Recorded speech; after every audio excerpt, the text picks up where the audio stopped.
Alors, bonjour tout le monde. Je suis Judith Gagnon, je suis la présidente de la table de concertation des aînés de la capitale nationale. J'ai le plaisir d'animer cette rencontre portant sur l'accès aux soins de santé, un enjeu pour les personnes aînées en situation de pandémie.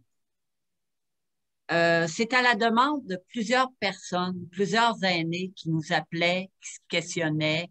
Qu'est-ce qui se passe en santé? Est-ce que, en raison de notre âge, on ne sera pas soigné ou on va l'être? Alors, je vous présente les personnes qui ont travaillé avec moi pour la réalisation de ce webinaire. En premier, je vous présenterai M. Antoine McNicol, que vous avez tous vu, qui assure le soutien technique de la rencontre. Je présenterai aussi Mme Dominique Bélanger, qui est responsable de la diffusion et de la promotion de cet événement, et aussi Mme Louise Fredette, qui a travaillé fort pour regarder les protocoles, envoyer toute l'information, puis qui est extrêmement intéressée par ce sujet. Alors, voilà pour la première présentation. Alors, écoutez, au mois de mars, je syntonisais mon poste de télévision et puis je me suis aperçue qu'on avait quelqu'un, un spécialiste, qui nous parlait de la pandémie et qui nous tenait au courant de ce qui se passait au niveau des cas, l'impact des cas sur l'accès aux soins, tout ça. Je le regardais. Puis, je me disais, mon Dieu, il est pas mal bon. Alors, ça nous tenait au courant, surtout que beaucoup d'aînés craignaient la pandémie, puis craignaient aussi de ne pas avoir de soins. Ça, il faut se le dire. Alors, je me suis dit, je vais l'appeler, moi, le docteur Simon, puis je vais lui demander s'il ne pourrait pas venir nous parler de ce qui se passe au niveau des soins de santé et puis démystifier ça pour les aînés puis aussi pour les personnes, l'assistance, et nous faire cheminer là-dedans. Alors, il a accepté et en plus, bonus, il nous a parlé de Marie-Ève Boutillier, qui est éthicienne et qui pourrait venir avec lui complémenter l'information qu'il va donner. Alors, au départ, nous, on pensait faire ce webinaire le 8 avril dernier. Mais souvenez-vous, un petit retour dans le temps, le 8 avril, il y avait vraiment beaucoup de cas. C'était pas le temps de faire ça. Je pense que le docteur Simon était très occupé aussi. On arrivait à un nombre de cas faramineux et puis c'était peut-être pas le moment. Alors, nous, on a jugé bon non pas d'arrêter ce webinaire-là, mais de le reporter. Alors aujourd'hui, on le reporte et c'est très sage parce qu'on a passé une grosse vague et on va avoir le temps de réfléchir ensemble, de voir un peu qu'est-ce qu'on fait avec cette situation-là. Alors, je vous présente, sans plus tarder, deux personnes ouvertes d'esprit qui ont l'esprit de collaboration et à cœur le bien-être des personnes, dont les personnes aînées. On l'a bien vu, c'est des gens qui carrément aiment les humains. Alors, il y a Mme Marie-Ève Boutillier, qui est éthicienne du Centre intégré de santé et de services sociaux de Laval, qui est professeure adjoint de clinique, bureau de l'éthique clinique, Faculté de médecine, Université de Montréal. Alors, bienvenue, Madame Boutillier. Ça nous fait carrément un grand plaisir. Et il y a aussi Dr Mathieu Simon, chef de l'unité des soins intensifs de l'Institut universitaire de cardiologie et de pneumologie de Québec, IUCPQ, pour ne pas traverser tous ces mots-là, et qui est aussi un fameux vulgarisateur. Alors, c'est ces deux personnes-là qui ont accepté que je remercie au nom de tous les aînés parce qu'on va enregistrer le webinaire, on va le placer sur notre site, puis on va l'envoyer dans tous les sites de nos organismes membres. Et je m'engage à le faire parvenir à Marguerite Blais aussi. On s'est parlé ce matin. Je pense que ça mérite une vision plus globale. Alors, bienvenue et merci. Alors, je vais faire une petite mise en contexte aussi. Souvenez-vous de ce qui se passe. On retourne dans le temps. En 2020, à un moment donné, même avant 2020, moi, j'écoutais la télévision. Vous allez dire que je suis une fan de télévision. Eh bien, oui. Puis là, je voyais qu'en Chine, ça allait vraiment pas bien. Puis je voyais ça loin, loin, loin. Puis je me disais, est-ce qu'ils vont s'en sortir ou non? Ils s'en sortaient différemment. Mais là, c'est arrivé au Québec. On a dit qu'on était des grands voyageurs. Je voyais qu'au Canada, ça bougeait pas beaucoup, mais nous, au Québec, ça l'augmentait tout le temps. Le 13 mars 2020, je me souviens, l'urgence sanitaire a été déclarée. Première vague. On était tous assis et on s'est dit, on n'a jamais vécu ça. Qu'est-ce qui se passe? On pensait que c'était pour les autres ou d'autres pays, mais que ça ne viendrait jamais nous toucher. Ça continue. Il y a une deuxième vague. Puis là, ils nous mettent, le 2 septembre 2020, des paniers de couleurs, des paliers de couleurs. On est rouge, on est jaune, on est rouge-vin, on a toutes sortes de couleurs. On modélise les choses et on continue. Il y a des cas, et on peut dire qu'il y a eu une troisième vague, la vaccination, tout ça. Mais ce qui est arrivé, c'est que pendant, surtout la première vague, ça l'a fait mal aux aînés. Les CHSLD ont été l'angle mort du système de santé. Il y a énormément d'aînés qui sont décédés dans des conditions qu'on ne voudrait pas revoir, des conditions incroyables. Il y a des gens aussi qui étaient tout seuls chez eux, des aînés qui ne voulaient pas avoir de soins, de services parce qu'ils avaient peur. La peur, c'est une émotion, hein? Elle est normale. Ils sont morts aussi tout seuls. Des humains, on parle des humains. On a eu énormément de gens qui nous ont appelés. Parce que là, il sortait toutes sortes de choses. On ne soignera pas tout le monde. Il y a le système de santé, il faut qu'il tienne. Il y a peut-être des gens qu'on va sacrifier. Tout le monde ne savait pas trop, mais il y avait une inquiétude incroyable. Alors, on arrive qu'il y a beaucoup d'aînés qui nous ont dit, mais on va-tu mourir? On ne sera pas soigné. Puis effectivement, il y en a beaucoup qui n'ont pas été soignés parce qu'ils n'allaient pas dans les hôpitaux. Ils étaient tout seuls chez eux, puis ils avaient peur de la pandémie, puis ils avaient peur de ne pas être soignés. Alors, on va commencer la rencontre, le panel. C'est Mme Boutillier et Dr Simon qui voulaient faire ça sous forme de panel. Alors, ils vont m'avoir avec eux. Je vais leur poser des questions. Si j'en pose pas assez, reprenez-moi, rajoutez. C'est vous les experts. Moi, je ne fais que vous donner la parole. Si vous acceptez cet engagement-là, j'y vais. Allons-y. OK. Merci de l'invitation, puis merci à Mme Boutillier de s'être jointe à moi. Je me sens moins seul. Mais on ne vous aurait pas fait mal. C'est ce qui me fait peur. Écoutez, on a vu, je voudrais parler au départ des deux protocoles, parce qu'on a entendu parler, mais puis ça fait peur, ces deux protocoles-là. Le premier protocole, c'est le système de priorisation pour l'accès à une chirurgie en situation de pandémie. Je crois que ce système de priorisation, on va s'attarder à celui-là, a été mis en place en janvier 2021, si je me trompe.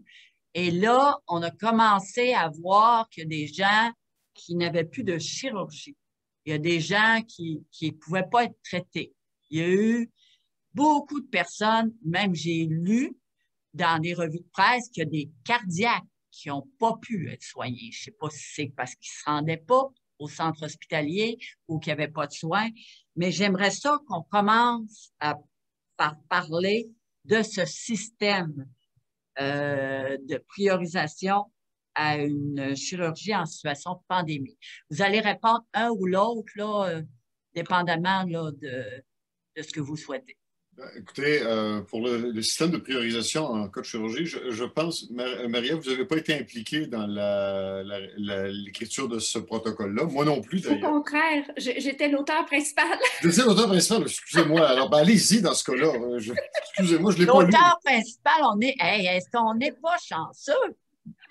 Ben, l'auteur principal, disons que j'étais une des parties prenantes qui a mené ce dossier de A à Z, disons. Puis peut-être juste pour reprendre, moi, mon rôle dans tout ça, hein, je suis une éthicienne, vous l'avez bien dit. Qu'est-ce que ça mange en hiver, une éthicienne? Je pense que ça vaudrait la peine de préciser.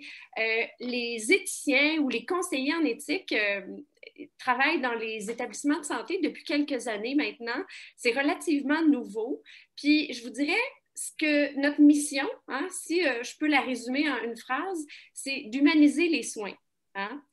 Et pendant la COVID, je pourrais vous dire que des fois, j'avais l'impression qu'on était dans une situation, comme vous l'avez décrite, un petit peu inhumaine, hein, où les gens sont morts seuls et tout ça. Puis, on a essayé au mieux hein, d'humaniser les soins, les rendre les plus justes et les plus équitables possibles dans le contexte. Mais c'est sûr qu'on ne partait pas d'une situation idéale, on ne partait pas d'une situation où il fallait rattraper beaucoup de choses. Alors, déjà, ça, c'est important pour moi de le préciser parce que le fameux système de priorisation des chirurgies qui a été mis en vigueur non pas en janvier 2021, mais bien antérieurement, ça a débuté, peut-être que vous avez, c'est la version de janvier 2021, mais ça a été élaboré au printemps 2020. Dans le cadre de l'urgence sanitaire, puis on se rappelle qu'à ce moment-là, on a beaucoup parlé de délestage, hein? Le fameux délestage où on doit utiliser des ressources pour les envoyer là où ça chauffe. Hein? Dans la première vague, c'était beaucoup dans les CHSLD parce que c'était là que la crise survenait. Et le personnel des blocs opératoires sont probablement, puis là, malheureusement pour eux peut-être, les personnes les plus facilement mobilisables pour ce délestage-là. Puis Dr Simon pourra peut-être ajouter, là. Donc, c'est du personnel qu'on peut relativement facilement utiliser pour aller contribuer à l'effort, à la crise hein, qu'on vivait dans les CHSLD. Donc, beaucoup de ce personnel-là ont dû se retrouver dans les CHSLD et ailleurs pour prêter main forte. Qu'est-ce que ça donne? Ça fait que ça réduit la capacité à opérer. Okay? Et donc, au ministère, parmi les directives qui ont été données, c'était de réduire la capacité d'opérer les patients pour pouvoir utiliser le personnel pour aller notamment dans les CHSLD. Alors, qu'est-ce que ça veut dire ça? Sur, par exemple, une capacité de 100% à opérer les patients, on va dire la vie normale, bien là, on se retrouvait avec des situations où on pouvait opérer tout dépendant du délestage, de l'ampleur du délestage à 70%, 50%, et dans le pire des crises qu'on a connues, parfois à 30%. Alors, imaginez, on est capable d'opérer seulement 30% de nos patients. Qu'est-ce que ça donne? Bien, c'est qu'il faut choisir qui il faut opérer.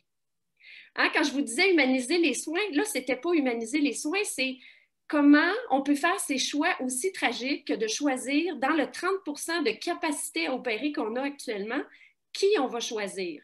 C'est quoi les meilleurs critères pour faire ces choix-là? Alors, il y a un groupe hein, qui s'est constitué de chirurgiens de différentes régions. Il y avait des chirurgiens de Québec, d'un peu partout, Montérégie, qui se sont rencontrés. J'étais dans ce groupe, d'autres éthiciens d'un peu partout aussi, également des patients qui ont participé, des patients partenaires ont participé.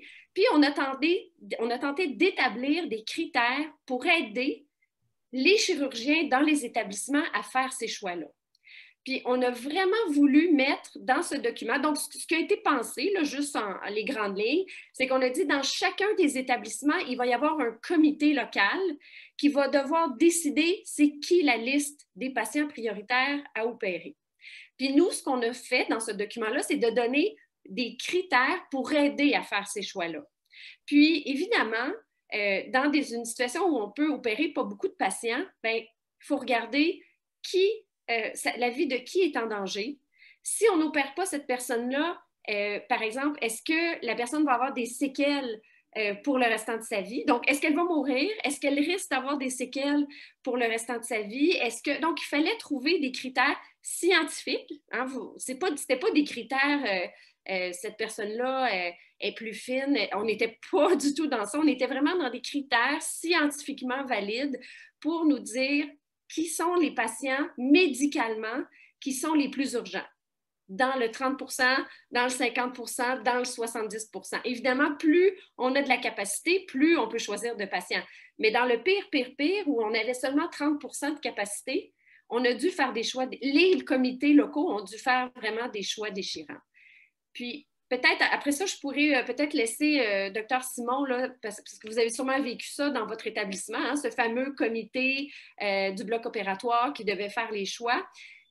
On a mis, évidemment, moi, je suis une éthicienne, là, je ne pouvais pas juste dire on va juste faire ça mathématique, un algorithme, puis on va choisir les patients. On a mis des principes pour dire les patients, parce qu'on était conscient à ce moment-là que les patients ne voulaient pas venir à l'hôpital parce qu'ils avaient peur de la COVID. Ça, pour nous, c'était bien, bien clair.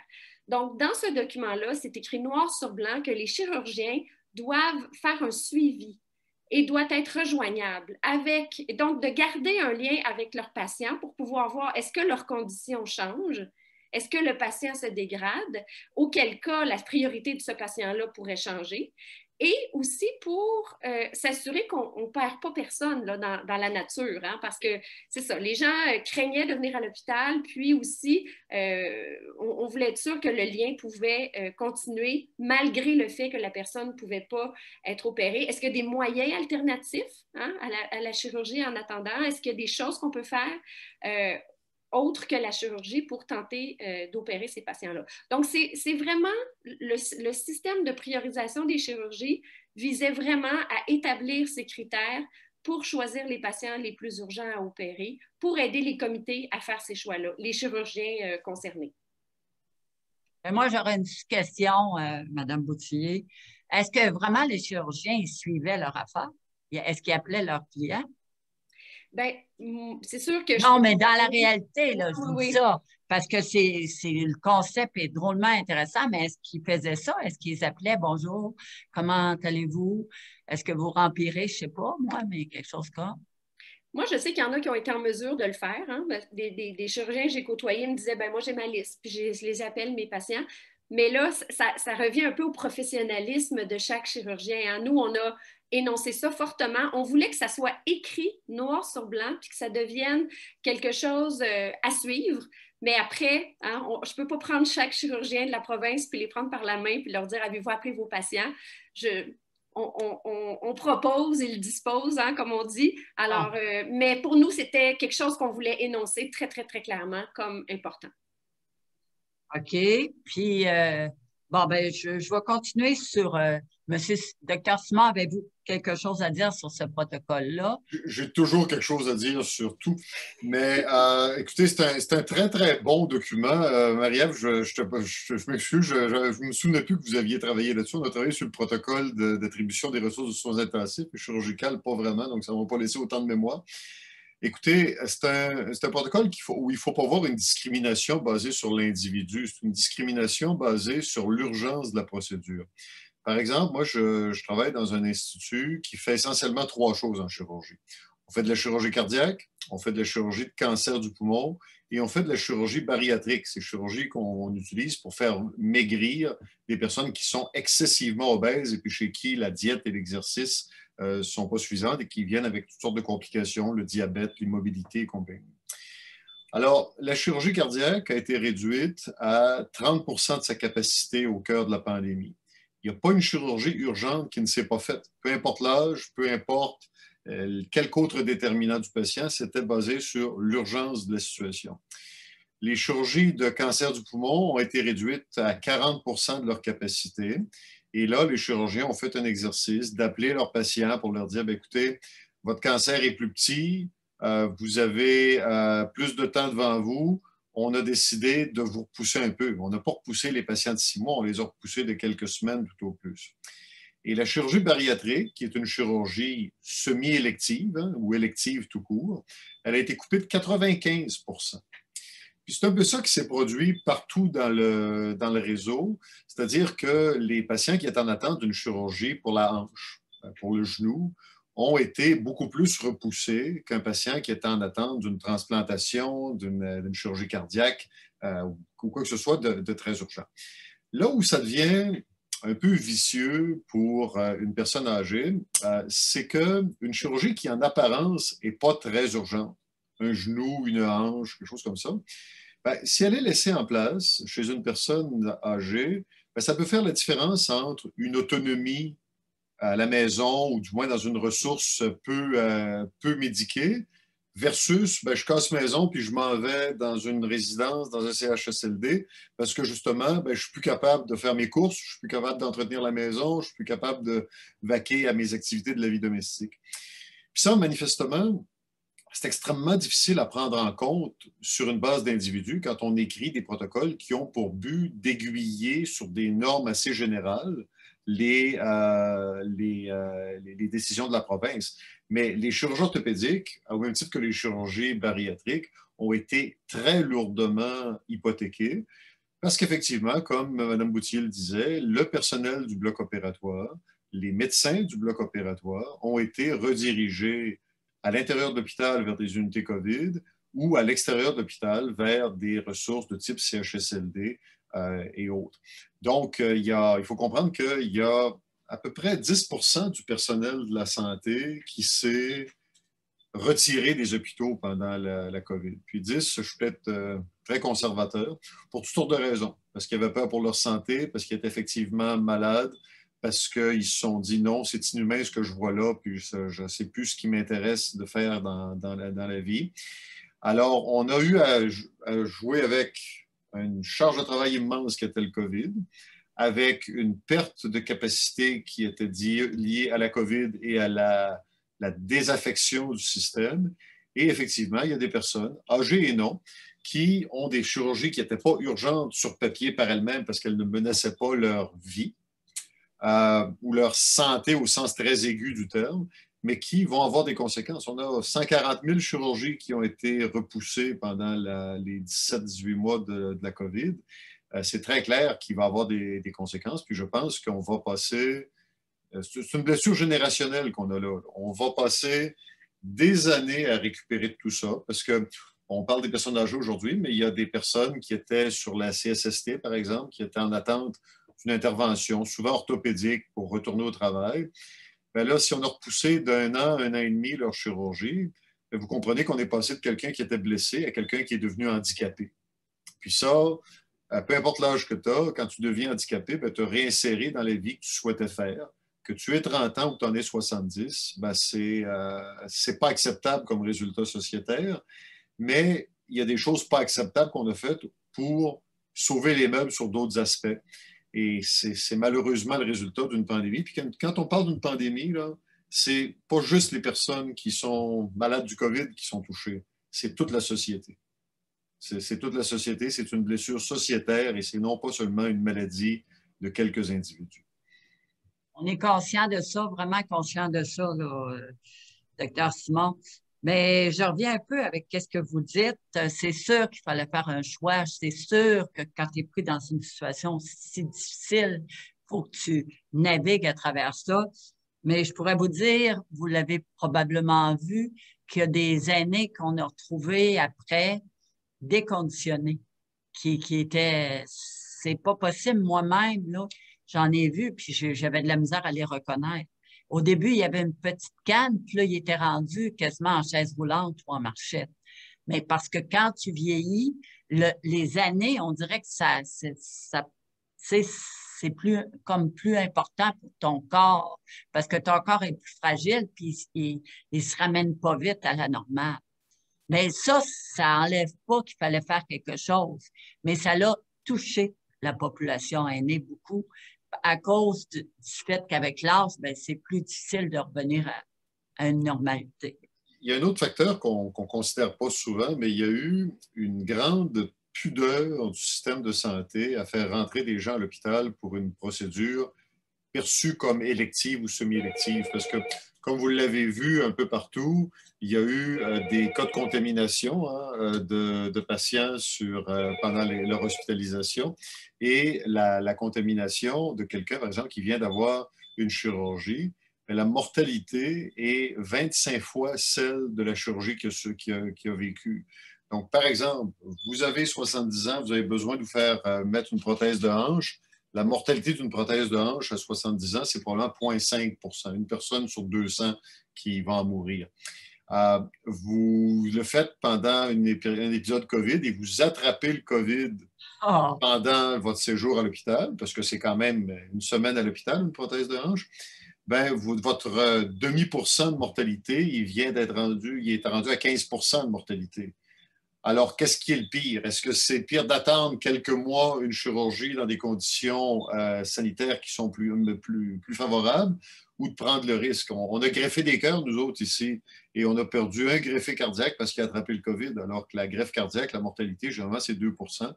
Mais ce patient-là est mort parce qu'il a attrapé le COVID. Alors, puis, une chance, on s'est convaincu parce qu'il ne pouvait pas l'attendre, son cœur, puis on était obligé de le faire. Mais s'il avait pu attendre, puis qu'on se dit, oups, il est mort parce qu'on n'a pas attendu de nous autres, ben, on l'aurait mal pris. Donc, il y a un peu de ça aussi. Il y a le protocole, il y a la ressource, mais il y a aussi la réalité qu'amener quelqu'un qui n'était pas excessivement malade à l'hôpital pendant la pandémie, c'était un exercice qui était périlleux.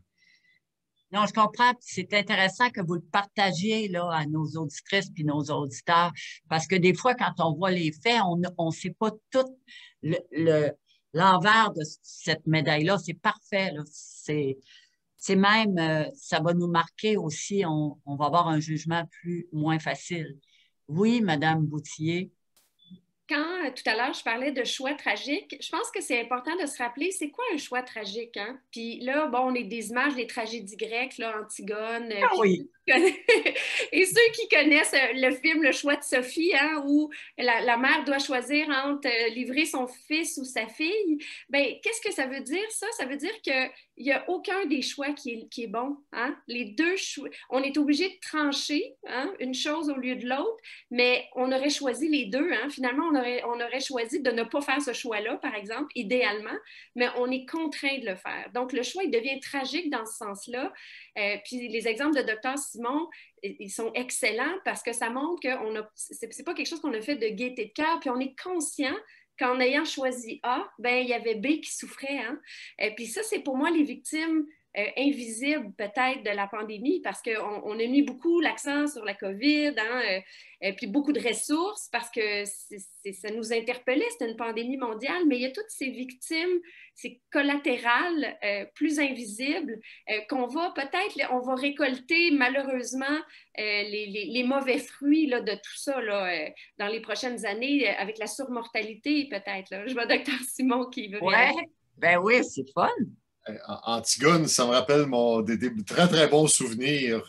Tu as dit oui, Créon. C'est extrêmement intéressant ce que Marie-Ève dit. Puis, on va parler tantôt du protocole d'attribution de lits en soins intensifs.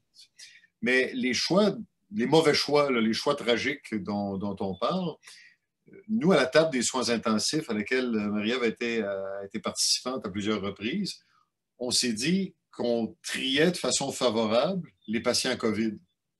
Hein? Alors, par exemple, vous avez un patient qui a une pneumonie COVID, qui est à l'urgence, qui manque d'oxygène, qui a besoin d'être intubé. Et ce patient-là vient prendre la place d'un patient qui a besoin d'une chirurgie cardiaque qui n'est pas beaucoup moins mortelle si on la laisse tranquille qu'un COVID. Et parce qu'il a un COVID, parce que c'est une maladie qui est imminemment tragique, on choisit de le traiter lui plutôt que de traiter un cancer, un problème de cœur chez un patient non COVID. Puis ça, c'est épouvantable parce qu'effectivement, puis vous m'avez vu dans mes interventions, il y a des gens qui ont choisi de ne pas faire attention et d'attraper le COVID. Puis une des conséquences de ça, c'est qu'il y a des gens qui ne connaissent pas, qui ont été retardés, qui sont peut-être morts de ne pas avoir eu les soins appropriés parce que les lits étaient occupés par des gens qui auraient pu prévenir, s'ils avaient été prudents, une infection COVID. Je ne sais pas quelle proportion des gens qui ont fait le COVID et qui ont été hospitalisés ont respecté ou pas les règles sanitaires, mais c'est, quant à moi, la plus belle démonstration de solidarité que de respecter les règles et de se faire vacciner, non pas pour se protéger juste soi-même ou ceux qu'on connaît, mais pour protéger tous ceux qu'on ne connaît pas, qui vont vivre leur tragédie puis leur drame dans leur coin, alors que toi, ben, tu as l'impression que tu as exercé ta liberté. Puis ça, je pense, Marie-Ève, qu'on pourrait en parler longtemps de la... Ah, ben, je vais vous poser une question là-dessus. Devancez-moi surtout pas. OK, je vais être perdu. Je vais être perdu. Là, on va parler, parce que il y a quelque chose là-dessus, en dessous de ça. Okay, on va parler du protocole de priorisation pour l'accès aux soins intensifs. On vous avait déjà amené à ça, Dr. Simon, dans une émission de radio qu'on avait faite avec vous. Mais pouvez-vous nous parler à nos auditrices et nos auditeurs de qu'est-ce que c'est? Est-ce que ça a été appliqué? Sinon, détailler, puis la question du cycle de vie, puis de tout ça. Ben oui, c'est un sujet extrêmement intéressant. Puis là, je sais que Mme Boutillier a été très impliquée dans l'écriture de ce... Ce n'est pas ça. ça. Et j'y ai été moi aussi. Écoutez, je ne sais pas, Marie-Ève, ça doit être l'œuvre collective de centaines de personnes, là. En fait, il y a peu de personnes qui l'ont écrit, mais ça a été révisé, collaboré, contribué par des organismes de défense de tout type de droits et de personnes. Puis c'est un document qui est manifestement imparfait parce que le document, c'est un signal envoyé à tout le monde pour dire que c'est sérieux, qu'il faut faire attention. L'idée, c'est qu'on avait vu, bon, vous avez tous en mémoire ce qui s'est passé en Italie avec les gens qui mouraient dans les corridors des salles d'urgence avec le COVID. Vous avez vu ce qui s'est passé en Inde et au Népal récemment, où des gens, même 1 an et demi dans la pandémie, continuent à mourir dans la rue ou ailleurs parce qu'ils n'ont pas accès aux soins de santé. Vous avez vu qu'à Los Angeles, qui est quand même pas un pays trop en voie de développement, là, les États-Unis, la Californie, ils ont été obligés de rationner l'oxygène. En Arizona, ils ont eu des problèmes similaires pour dire qu'on ne réanimait plus certains types de patients parce qu'il n'y avait plus de ressources nulle part. Alors, en voyant ça, le ministère, le gouvernement, la société a pris ses responsabilités et s'est dit, bon, s'il n'y en a plus de ressources, s'il n'y en a plus de lits, comment est-ce que je fais pour justifier aux 2 dernières personnes qui veulent avoir le dernier lit le choix que je fais entre l'une et l'autre? Comprenez que c'est un choix très théorique parce que s'il n'y a plus de lit à Hull, puis qu'il en reste un à Gaspé, puis qu'il y a un patient qui se présente à Hull, puis un patient qui se présente à Gaspé, il est plus que probable que le patient qui se présente à côté du lit va avoir le lit pour toutes sortes de raisons d'organisation. Mais l'exercice a été fait pour dire, bon, tu as le COVID, tu n'as pas le COVID, tu as une chance de mortalité qui est X, puis ça se mesure sur différentes échelles. Et ça se calcule de façon à peu près précise. Et donc, on va commencer par donner la chance à la personne qui a le meilleur pronostic de survie après l'intervention. C'est-à-dire que bon, vous avez tous vu le film Pearl Harbor, la dernière version avec l'ineffable Ben Affleck. Alors, vous avez les Japonais qui attaquent Pearl Harbor, il y a des soldats qui ont une balle dans la tête et qui sont en train de mourir, ben, ils leur donnent de la morphine puis ils les laissent sur le terrain. Alors qu'une personne qui a été blessée dans une jambe, qui saigne, ben, il l'amène à l'hôpital pour lui amputer la jambe ou lui faire un garrot parce qu'il sait que lui, il va vivre. Alors, ça, c'est le principe de base du triage. C'est un principe militaire, c'est le principe d'attribution de la ressource à la personne qui a le plus de chances d'en bénéficier. Ça fonctionne très bien. Ça a toutes ses limites, là, mais ça fonctionne très bien dans un contexte un peu militaire où tu as, par exemple, tous des soldats en bonne santé qui sont âgés entre 20 et 35 ans, pour dire quelque chose, et qui, de façon ponctuelle, se font attaquer par un ennemi qui est plus fort qu'eux autres et ont des blessures qui sont la seule différence entre eux. C'est-à-dire, j'ai une balle dans la tête, j'ai clairement un moins bon pronostic que si j'ai une balle dans le pied. Alors donc, ça, c'est facile. Le protocole de triage qu'on a élaboré, c'est un protocole qui était fait pour départager, pas des pommes, mais de pommes, d'oranges, de pamplemousse, puis de raisins verts, parce que c'était toutes des conditions qui individuellement n'étaient pas les mêmes, en termes d'âge, en termes de maladie, en termes de comorbidité, en termes d'espérance de vie, en termes d'approche face à la vie. Et là, il a fallu, parce que les lits de soins intensifs appartiennent à tous ces gens-là, il a fallu trouver un moyen d'unifier ou de trouver un moyen d'unifier la pensée pour que justement, si jamais on atteignait un seuil qui est quand même un seuil épouvantable, qui est 200 de nos capacités d'accueil en soins intensifs. Au Québec, 200 de la capacité d'accueil en soins intensifs, c'est-à-dire qu'il aurait fallu atteindre les 1300, 1400 lits de soins intensifs. Au plus haut de la COVID, on avait à peu près 315, 320 patients dans nos lits. Donc, pour répondre déjà à votre question, on n'en est pas passé proche de l'application. Il n'a jamais été appliqué. Et comme vous voyez, il y a quand même beaucoup de réserves dans le système. Par contre, vous avez vu que l'Ontario, qui est là encore un endroit qui nous ressemble un peu beaucoup, qui n'est pas très loin, bien, ils sont passés très, très proches, eux autres, parce qu'ils ont atteint les 1400, 1500 lits de soins intensifs occupés. Et dans certaines régions, comme on l'a vu à Toronto, comme on le voit présentement à Winnipeg, ils sont obligés d'envoyer des patients vers des endroits moins occupés pour les soigner. Puis on ne parle pas des déménager sur 2 coins de rue, on parle des déménager sur une autre province, ce qui est catastrophique. Donc, les Ontariens se sont rendus là. Ou à peu près. Là. Ils n'ont pas appliqué le protocole de triage, mais ils ont pris l'étape juste avant, qui est le protocole d'utilisation maximale de tout le territoire. Donc, le protocole, il fallait nommer bien des choses dans le pronostic et dans la décision, dont l'espérance de vie, l'utilité du geste. Et une fois que tu as départagé tout ça, ben, il te reste 2 patients qui ont à peu près le même pronostic, à peu près la même maladie, à peu près le même tout, somme toute. Puis là, il leur reste l'expérience de vie. Okay? Puis, c'est un principe éthique qui est peut-être un peu arbitraire puis qui peut être grossier, mais on a l'impression qu'une personne qui n'a pas eu d'enfant alors qu'elle en veut, qui n'a pas vu grandir ses enfants ou ses petits-enfants, qui n'a pas eu une vie amoureuse, qui n'a pas eu une expérience de travail, qui n'a pas eu, en tout cas, tout ce qui fait l'homme, en fait, ce qui fait la vie. La vie, ce n'est pas juste l'existence, c'est des expériences. Était peut-être un meilleur candidat ou candidate à mettre la dernière ressource sûre, par opposition à quelqu'un qui disait, ben, écoutez, ma vie, moi là, j'ai eu mes enfants, j'ai fait ma carrière, j'ai été heureux, j'ai fait ce qu'une espérance de vie normale fait. Et si ça avait été le dernier recours, ben on aurait probablement donné la préséance à une personne qui aurait pu, au terme de son expérience de soins COVID, avoir une chance d'avoir une expérience humaine complète.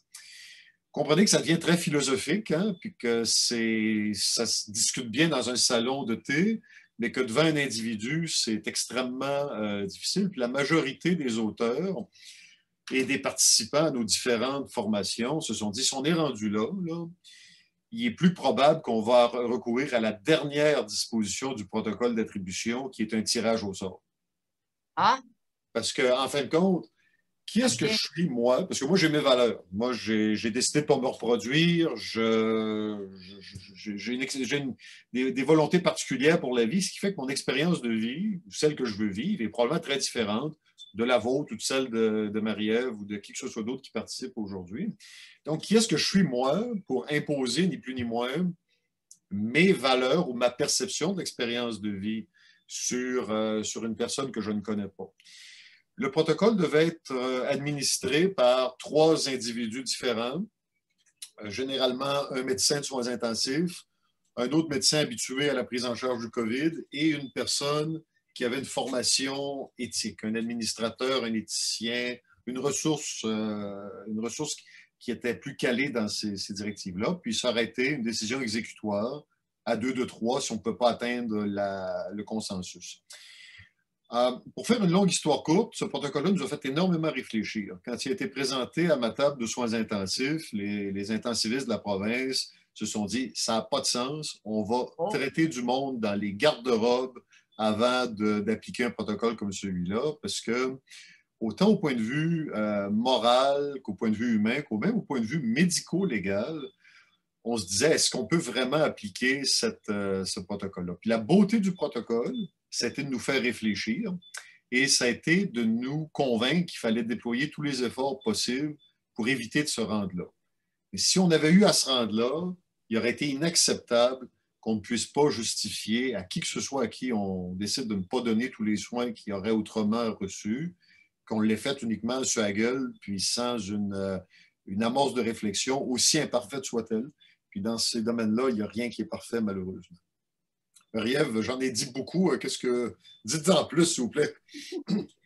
Bien, si je peux compléter, je pense qu'il faut aussi parler de l'absence aussi de protocole. Parce que la présence d'un protocole, oui, c'est soumis à critique, puis Dr. Simon l'a dit, c'est imparfait, ça reste des choix imparfaits, des choix tragiques, mais qu'arrive-t-il si nous n'avons pas de protocole? Bon, là, je vais les élaborer, ces scénarios-là, autres que sans avoir de protocole. Puis, tout à fait d'accord avec Dr. Simon que ce protocole-là n'entrerait en jeu qu'en ultime bout de piste.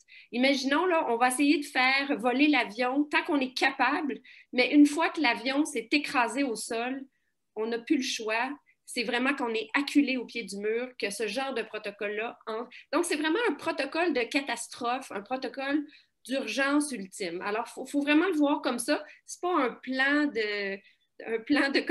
pour les soins intensifs qu'on veut appliquer, c'est quelque chose d'ultime recours. Alors, ceci étant dit, le fait de ne pas avoir de plan d'urgence, imaginons la catastrophe de l'avion, on arrive, puis on ne sait pas comment procéder.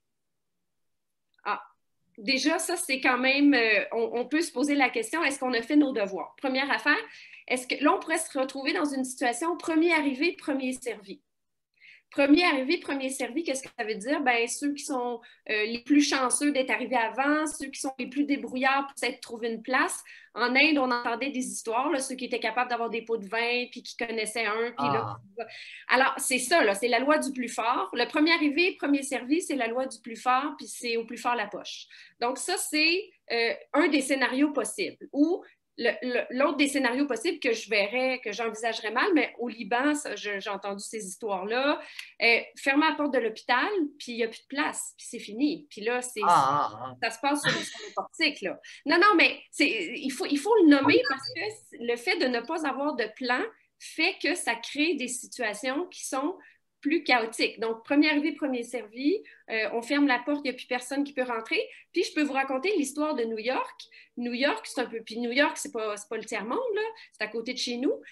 New York, ils ont un protocole de triage qui a été élaboré en 2015 suite au H1N1. Puis, qu'est-ce qui est arrivé? C'est que le gouverneur de la province n'a jamais voulu savoir quoi que ce soit de ce protocole. Donc, c'est un petit peu dans le déni, il s'est dit non, ça n'arrivera pas. Si j'en parle pas, ça n'arrivera pas. Mais malheureusement, à New York, on le sait, ça a débordé lors de la première vague.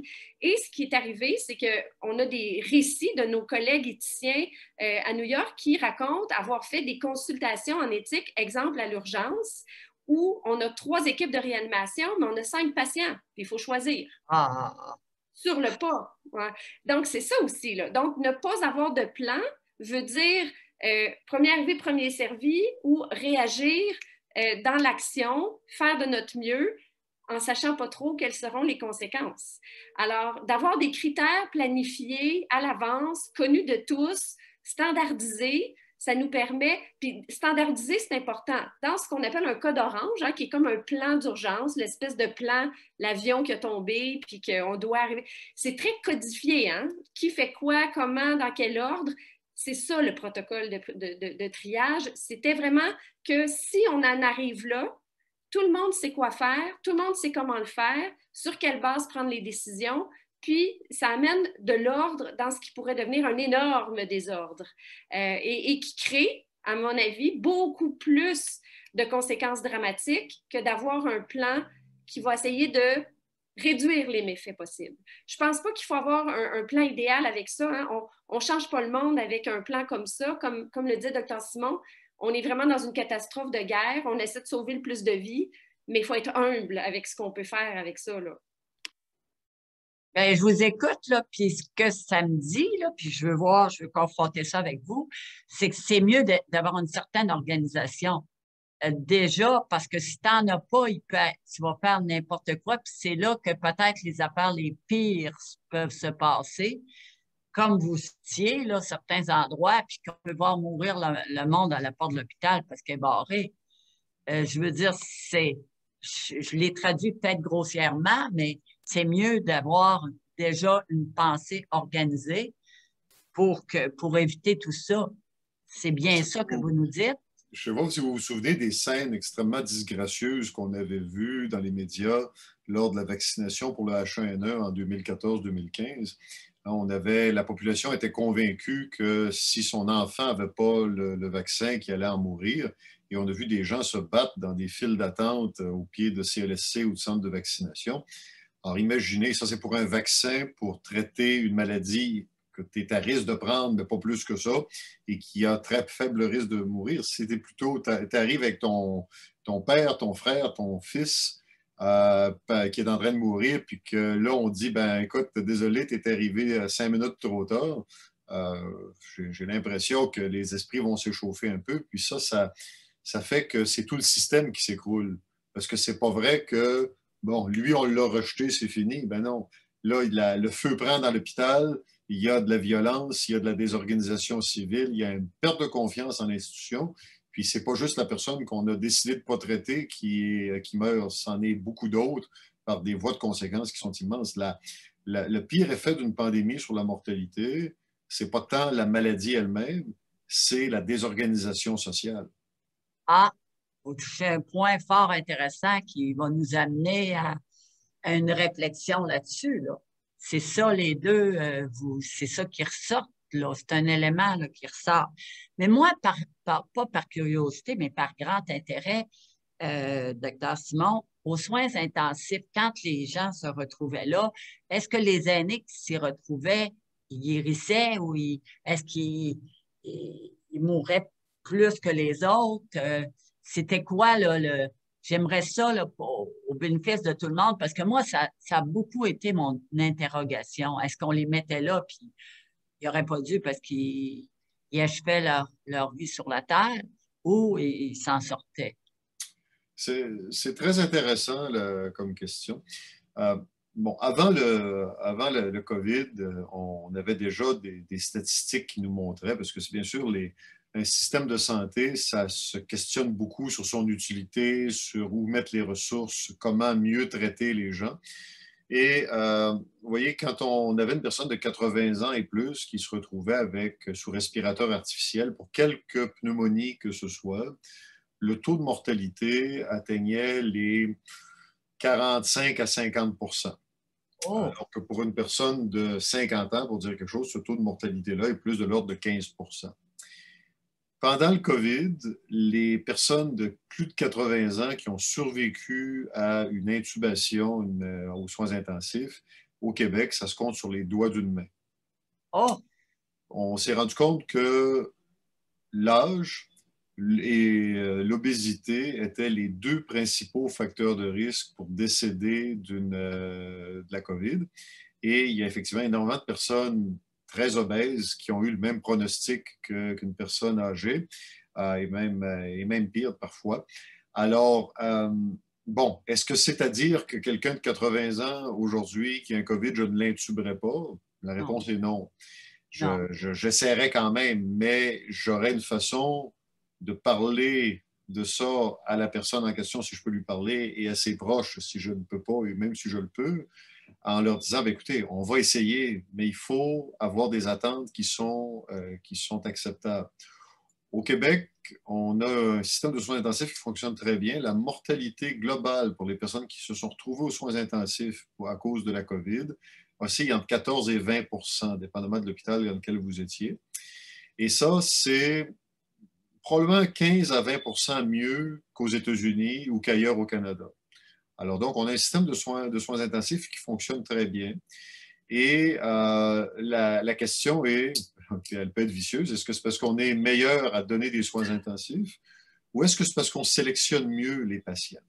Puis je vais vous dire ce que je veux dire par sélectionner parce qu'on a parlé beaucoup du protocole de triage, mais en fait, compte, le protocole de triage, il existe en permanence. Il ne porte pas ce nom-là, il n'est pas consigné dans une procédure formelle. Mais moi, à chaque fois que j'amène un patient ou que je considère amener un patient aux soins intensifs, je m'assois avec lui ou elle, puis je lui dis, écoute, moi, je peux faire ça, mais ça va avoir telle conséquence. Est-ce que c'est compatible avec où tu es rendu dans ta vie? Puis là, c'est là qu'on revient un peu à l'expérience de vie. Si je dis à un patient qui a 80 ans que je vais l'intuber pour un COVID, qui en a probablement pour 14 à 21 jours à être intubé, et qu'après ça, chacune des journées qu'il a passé aux soins intensifs, il va passer une semaine en réadaptation. Donc, vous passez 3 semaines aux soins intensifs, c'est 21 semaines. Donc, c'est 6 mois, là, 5 à 6 mois de réadaptation. Bon. Quand tu as 22 ans, que c'est un accident de la route qui t'a amené aux soins intensifs, tu te dis, c'est correct, je vais prendre le 6 mois pour me retaper une santé, puis je vais avoir, je ne sais pas, moi, 50, 60 ans de vie en bonne santé et de qualité à vivre. Quand tu dis ça à une personne de 80 ans, qui a peut-être perdu son conjoint ou sa conjointe, qui a vu grandir ses enfants, que ses enfants se sont éloignés, ben, elle prend ça, son expérience de vie, elle la prend en considération, puis elle se dit, ben, écoute, est-ce que j'ai le courage pour ce que la qualité d'existence et de vie que j'ai, est-ce que j'ai le courage de m'embarquer dans 6 mois de maladie? Parce que le pire outcome aux soins intensifs, c'est pas tant de mourir, parce que mourir, il faut tous passer par là. Le pire outcome aux soins intensifs, c'est de revenir, mais pas de revenir à un niveau qui est acceptable pour toi. Ça, c'est très difficile.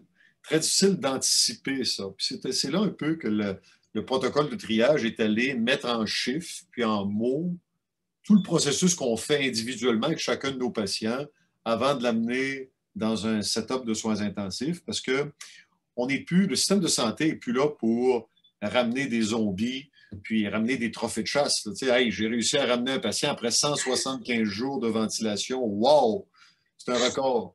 Moi, là, si mon patient, il a plus sa tête, puis qu'il finit ses jours dans un endroit où on le lave, puis on le nourrit avec un tube, puis que c'est tout, c'est pas un succès pour moi, là. Puis peu importe son âge, qu'il ait 20 ans, qu'il en ait 90, ce n'est pas un outcome qui, en tout cas, pour moi, est acceptable, et pour la majorité des gens, ne l'est pas. Ceci étant dit, il y a des gens qui considèrent que ce outcome-là est acceptable pour des raisons religieuses, des raisons personnelles, des raisons d'expérience de vie. Ils se disent, hey, je veux tenter le tout pour le tout, parce que moi, tout ce qui m'intéresse dans ma vie, c'est voir ma petite fille naître ou autre chose. C'est acceptable. Il faut lui donner sa chance, mais une chance qui est raisonnable. Le problème de la pandémie, c'est que par-delà ces questions difficiles qu'on se pose tous les jours, survient une question supplémentaire qui est la ressource. C'est-à-dire que j'ai jamais, jusqu'à cette année, considéré pas pouvoir donner des soins.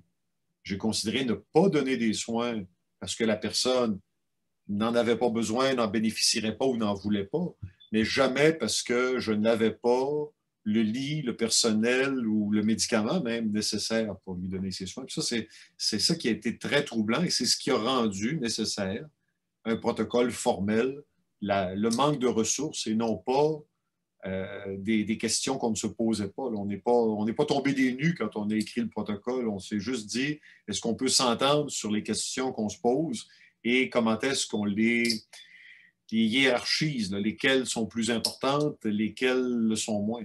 Puis, comme je vous le dis, la dernière étape de ce protocole-là, si on n'est pas capable de trancher à 3 médecins et éthiciens, ben c'est un tirage au sort, ce qui n'est pas tellement brillant, mais qui est quand même très juste. Non, c'est intéressant ce que vous dites, là. Ça nous amène à réfléchir globalement. Je vais vous poser deux autres questions en relation à ce que vous venez de me dire. Il y a des patients qui étaient ou des... Non, ils ne sont pas patients, là, en CHSLD, des gens en CHSLD qui avaient la COVID, qui étaient très malades, qui ont été transportés à l'hôpital pour être soignés. Puis il y a certains qui disaient il faut absolument qu'il soit transporté parce que c'est la Charte des droits, puis bon, peu importe qu'est-ce qui arrive. Puis il y en a d'autres tenants qui disaient, ben, regarde, à un moment donné, si la personne est trop malade, est déjà en CHSLD, on va la garder là. Ça, j'ai lu ça beaucoup. J'aimerais ça savoir, avez-vous un avis là-dessus ou non? Ça, c'est ma première question. Puis ma deuxième va être en lien avec qu'est-ce que le gouvernement du Québec a fait dernièrement, notamment la RAMQ, les directives médicales anticipées. Dans les directives médicales anticipées, tu peux cocher que tu ne veux pas être ventilé, que tu ne veux pas ci, que tu ne veux pas ça. Fait que si tu signes ça, puis tu t'envoies ça, puis c'est dans un registre, je ne sais pas comment c'est appliqué, là, moi j'ai su juste comment c'est fait, bien là, tu n'as pas d'affaire à te retrouver avec un respirateur ou quoi que ce soit, tu l'as mis dans ta déclaration qui est dans un registre. Fait que j'aimerais ça si vous pouviez répondre à mes deux questions. Je vais être très intéressé à entendre Mme Boutillier là-dessus aussi. Je vais peut-être répondre rapidement à la deuxième question, le Ouais. registre.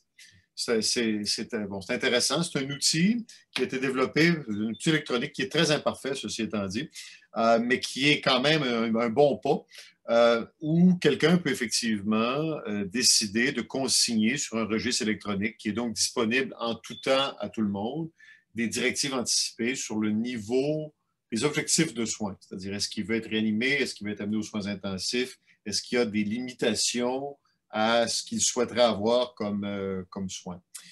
Ce registre-là est une obligation médico-légale pour le médecin, c'est-à-dire que j'ai l'obligation, si je trouve un patient chez qui je ne peux pas discuter de ça avec lui ou elle, j'ai l'obligation d'aller voir s'il a signé ce registre-là. J'ai une carte qui me permet d'accéder au registre, je tape le nom de la RAMQ de mon patient et je peux voir s'il y a eu une directive anticipée de signifier et je suis lié à suivre cette directive-là. Si mon patient me dit « j'en veux pas de vos soins intensifs », même s'il se présente dans un état où je pourrais le sauver, j'ai l'obligation, peu importe ce qu'en pense la famille, de faire ce que le patient a consigné. Vous voyez déjà le problème de ce registre-là, c'est-à-dire qu'il y a des affaires qui sont très, très blanches et noires, là. Mais il y a des gens qui pourraient décider que, ben écoute, je vais tenter ma chance si vous me mettez aux soins intensifs puis qu'au bout de 2-3 jours, je peux m'en tirer, allons-y.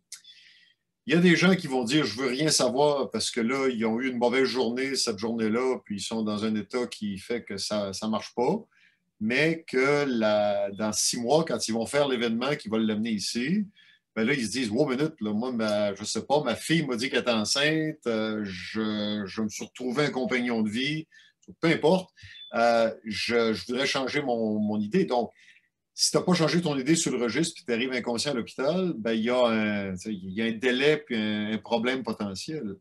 Mais moi, Mme Gagnon, puis c'est là-dessus que j'aimerais entendre Marie-Ève, je pense que notre société est rendue dans un droit d'autodétermination, puis je suis très malheureux de savoir que la très infime minorité de nous autres avons, sans avoir à signer le registre, je pense qu'il a été signé par moins de 1000 personnes au Québec, donc c'est pas très populaire, mais sans avoir signé le registre, très, très peu de patients, même pas de patients, de Québécois, ont eu une discussion avec leur médecin de première intention sur leurs objectifs de soins.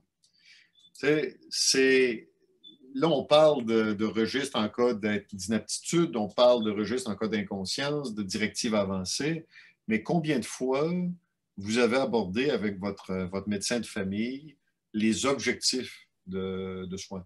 Nous autres, on a une obligation, encore une fois médico-légale, quand on arrive à l'hôpital, de questionner le patient sur ses volontés. Okay? Puis c'est pas une volonté de veux-tu un tube, veux-tu pas de tube, ça s'exprime sur où est-ce que tu en es rendu dans ta vie, puis à quel point tu nous autorises à être agressif pour te ramener dans un certain type de qualité de vie. C'est grosso modo l'objectif.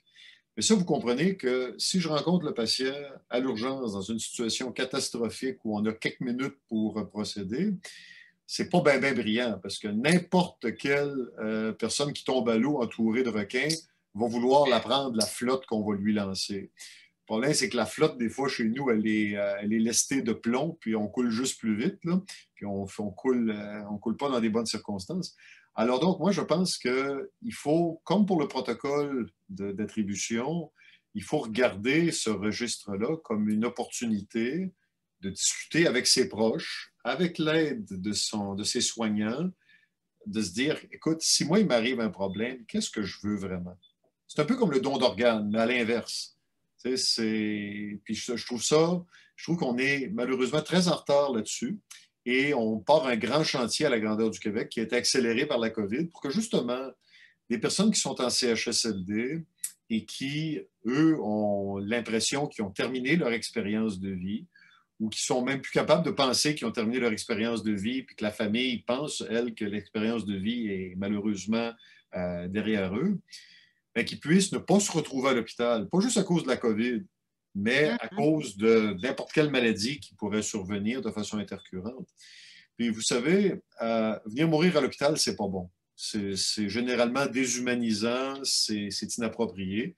Et on s'est retrouvé pendant la COVID à être obligé d'établir une équipe de soins d'urgence qui permettait d'aller donner des soins palliatifs à des personnes qui choisissaient ou avaient choisi de ne pas aller à l'hôpital advenant une complication. Présentement, dans un CHSLD, il y a le soir une infirmière ou une assistante infirmière pour 20, 50 patients, ce qui est immense. Alors, imaginez la pauvre personne qui arrive en fin de vie, qui a besoin d'être réassurée, qui a besoin de recevoir un médicament pour l'anxiété, la douleur ou autre chose.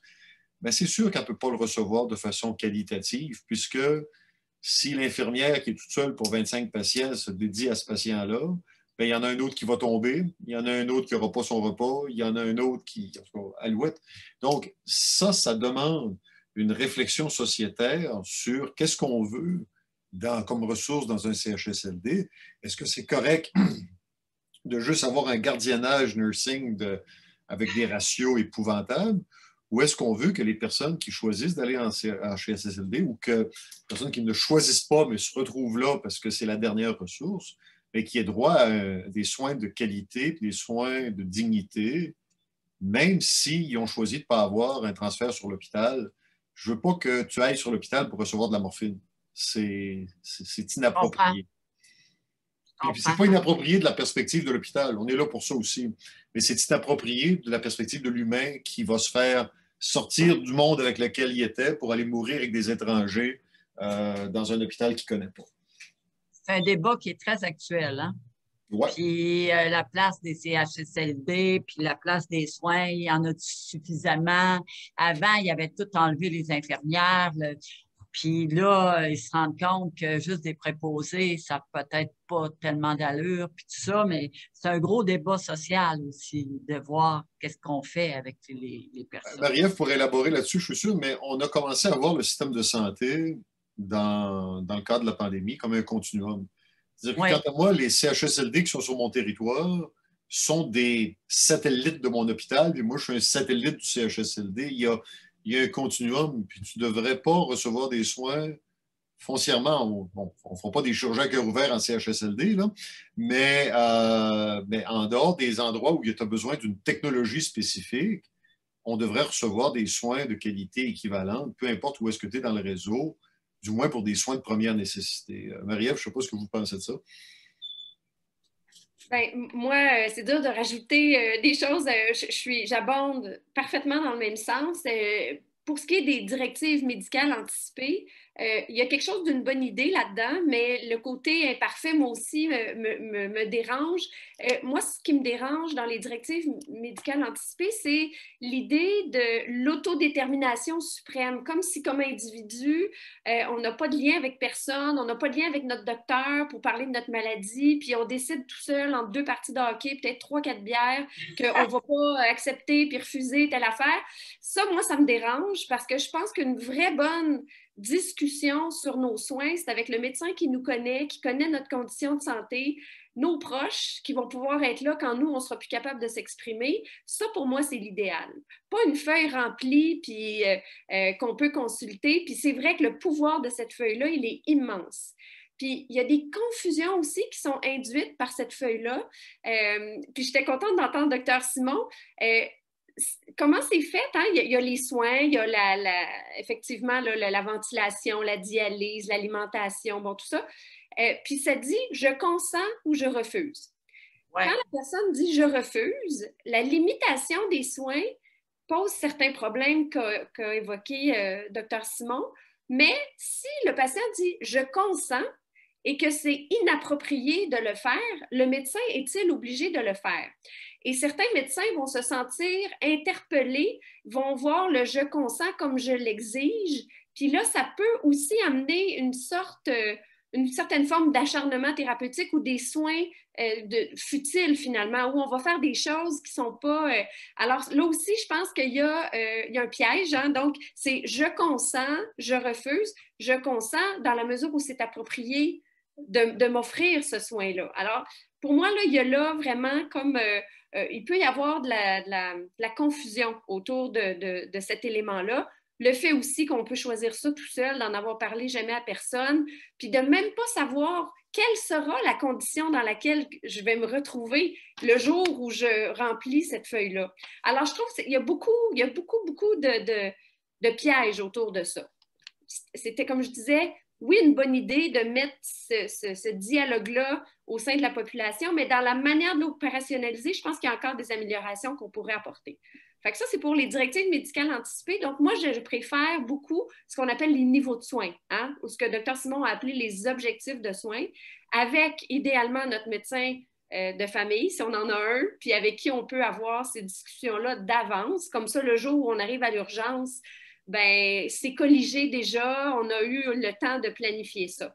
Alors, pour moi, là, je préfère de beaucoup les niveaux de soins aux directives médicales anticipées parce que là, on parle de la condition réelle du patient, on a des discussions contemporaines autant que possible sur le sujet, puis ça amène pas toute la confusion dont je vous ai parlé. En fait, Marie-Ève, est-ce que je peux me permettre de faire du pouce sur ce que vous venez de dire? J'ai été inspiré. Tu sais, à partir d'un certain âge, qui est probablement 50 ans, tu t'attends à aller chez ton docteur une fois par année, puis il va te faire une espèce de check-up pour t'assurer que tu n'as pas un cancer du côlon, un cancer de la prostate, un cancer du sein, en tout cas, bref, l'hypertension, du diabète. Puis, les médecins de famille ont des protocoles très précis, puis effectivement, si tu as connu ton médecin de famille entre 50 et 80 ans, puis qu'il t'a jamais pris ta tension artérielle, ben, ça se peut que le collège n'aime pas bien ça. Tu sais, il n'a pas tout à fait fait son travail.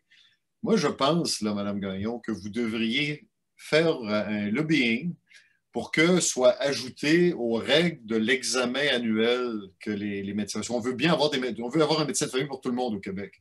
Moi, je pense que dans les règles de l'examen annuel, il devrait y avoir une consignation des volontés de soins de la personne examinée. Puis là, on parle de 50 ans et plus, parce que généralement, tu ne vois pas un médecin de famille très régulièrement avant cet âge-là, sauf pour la maternité, puis les enfants, puis ces choses-là. Mais tu sais, généralement, tu n'as pas beaucoup besoin d'un médecin de famille avant la quarantaine, cinquantaine.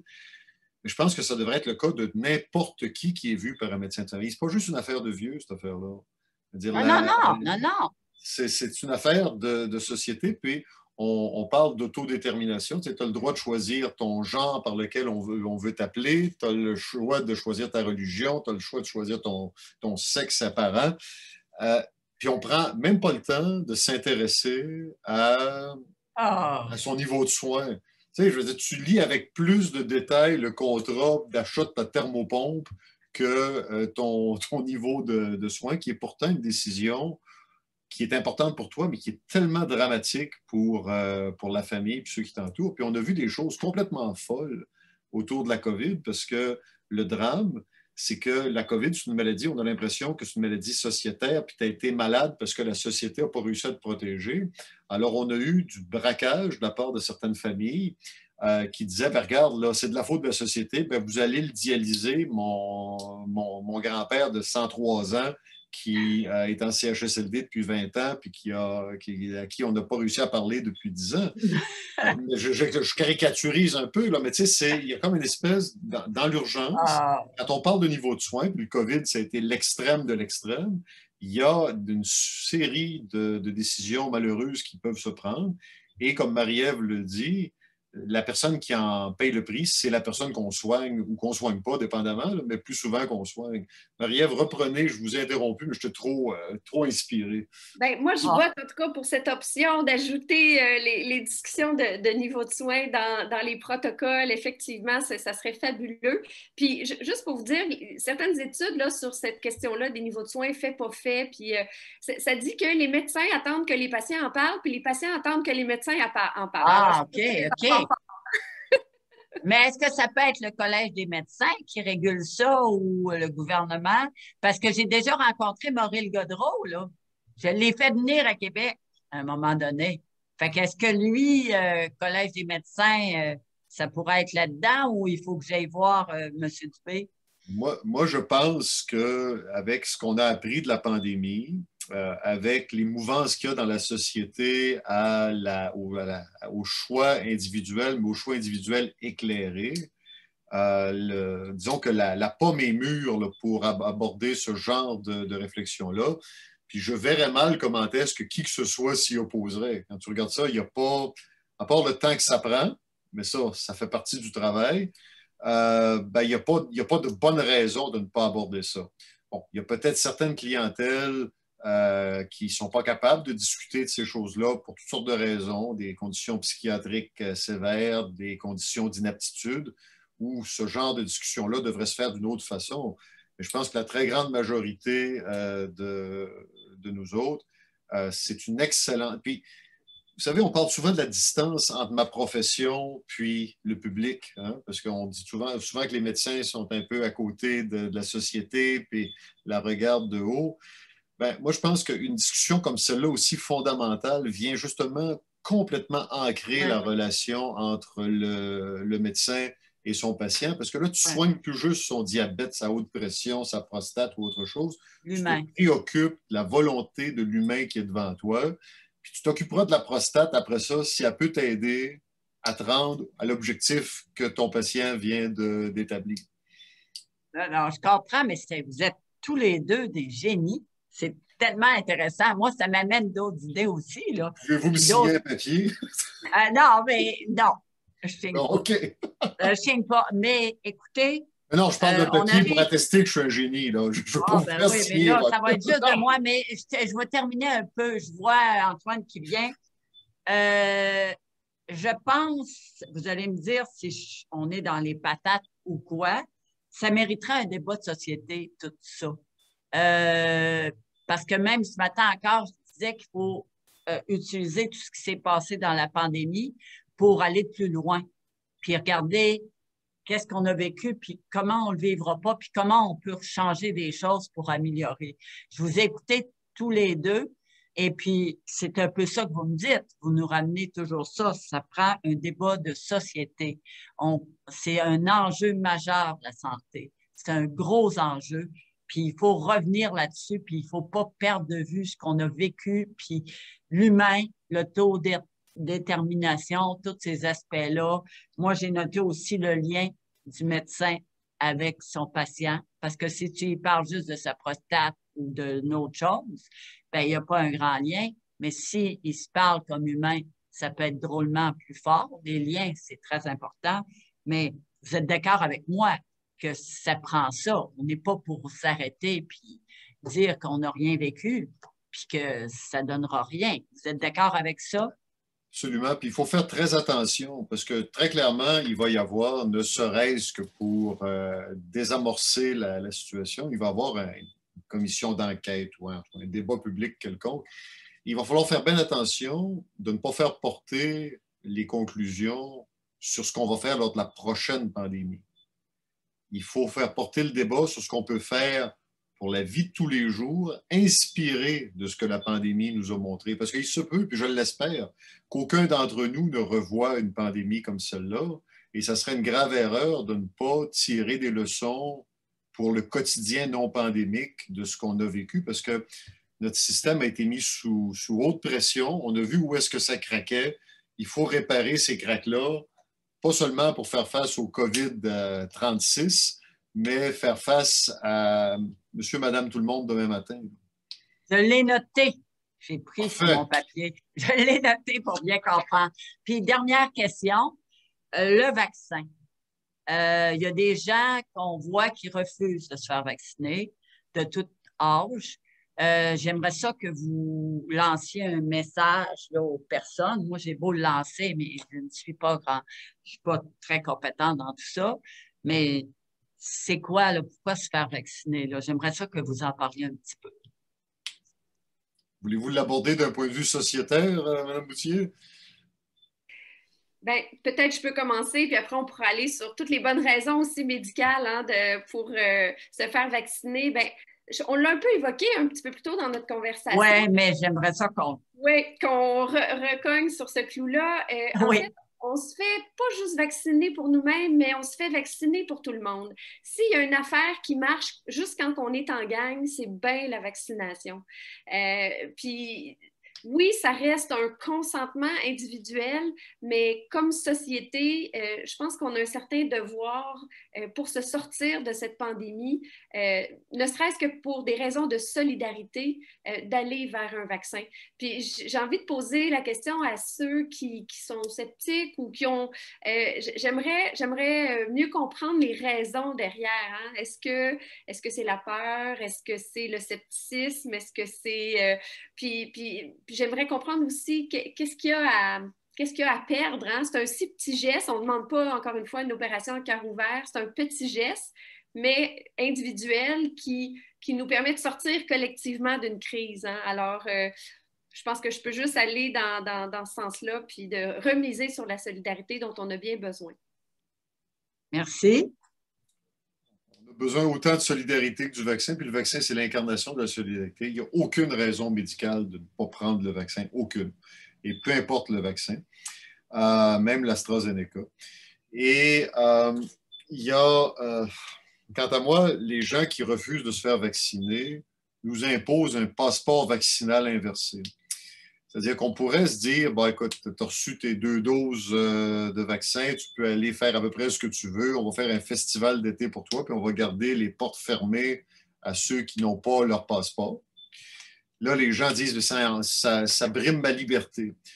La personne qui ne se fait pas vacciner, puis qui laisse donc les mesures d'urgence ou de précaution sociale en place parce qu'on n'a pas atteint un seuil vaccinal qui nous permet de nous en départir, ben, lui ou elle prennent ma liberté, puis celle de tous ceux qui se sont fait vacciner, qui ont posé le geste, les prennent en otage. Donc, ils nous imposent. C'est un peu comme si vous partez dans le sud, pas cet hiver, mais l'hiver prochain, puis vous débarquez à Cancun, puis là, le gouvernement mexicain vous avez besoin d'un passeport pour passer. Bon, les 250 passagers de l'avion débarquent, il y a un couple qui n'a pas son passeport.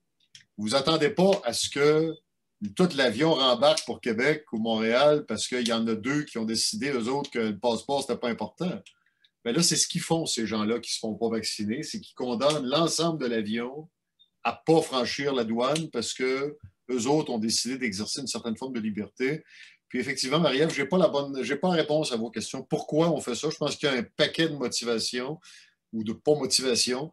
Il y a l'esprit de pas écouter. On est crâneur un peu, hein, naturellement, l'humain. Ça commence, généralement, ça se termine vers l'âge de 3 ou 4 ans, le non, mais il y en a qui le gardent plus longtemps. Il y en a qui ont vachement peur parce qu'ils sont allés lire qu'il allait se faire contrôler le cerveau par Bill Gates pendant que George Soros allait vendre, je ne sais pas trop, leurs organes quelque part. Généralement, c'est bizarre, c'est justement les cerveaux que je ne voudrais pas contrôler qui ne se font pas vacciner. Là. En général, alors ça va très bien, ou qui auraient besoin de contrôle, je ne sais pas trop. Mais l'humain a besoin de se distinguer, puis quand il te reste juste pour te distinguer, de ne pas prendre un vaccin qui peut sauver des vies, y compris la tienne, c'est une drôle de façon. Là. On va te distinguer en faisant d'autres choses. Écoutez, je ne sais pas, je pense que tous les auditrices et auditeurs ont dû vraiment aimer ça. C'était complet au niveau des informations, mais c'est plus qu'était complet. Vous n'êtes pas resté juste dans votre petite ligne, mais vous avez fait des liens avec la société, une vision, des déterminants de la santé, ce qui devrait être, moi j'ai pris des notes, ça n'a pas de bon sens, mais c'est incroyablement enrichissant.